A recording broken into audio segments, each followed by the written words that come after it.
کو متعدد گیرزنز میں جو پرتشدد واقعات ہوئے اس پر 2 ادارہ جاتی جامع انکوائریز کی گئیں، جن کی صدارت میجر جنرلز کے عہدے کے افسران نے کی۔ ایک مفصل اور ڈیلیبریٹ احتسابی عمل کے بعد ان کورٹ آف انکوائریز کی سفارشات کو مد نظر رکھتے ہوئے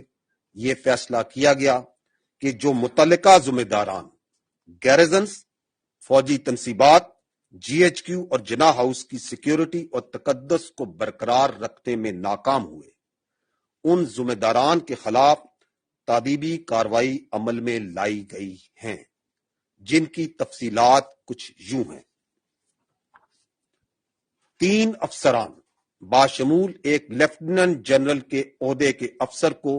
نوکری سے برخاست کر دیا گیا ہے۔ 15 افسران باشمول 3 میجر جنرلز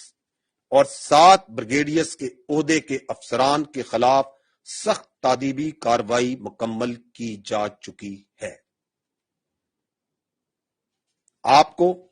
ان سزاؤں سے یہ اندازہ ہوگا کہ فوج کے اندر خود احتسابی کا عمل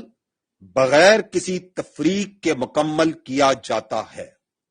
اور جتنا بڑا عہدہ ہوتا ہے اتنی ہی بڑی ذمہ داری نبھانی پڑتی ہے۔ میں یہ بھی بتاتا چلوں کہ فوج کے احتسابی عمل میں کسی عہدے یا معاشرتی حیثیت میں کوئی ڈسٹنکشن نہیں رکھی جاتی۔ اس وقت ایک ریٹائرڈ 4 اسٹار جنرل کی نواسی، ایک ریٹائرڈ 4 اسٹار جنرل کا داماد، ایک ریٹائرڈ 3 اسٹار جنرل کی بیگم اور ایک ریٹائرڈ 2 اسٹار جنرل کی بیگم اور داماد اس احتسابی عمل سے ناقابل تردید شواہد کی بنیاد پر گزر رہے ہیں۔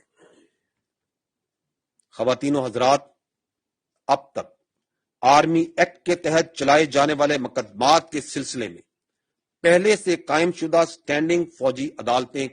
کام کر رہی ہیں، جس میں اب تک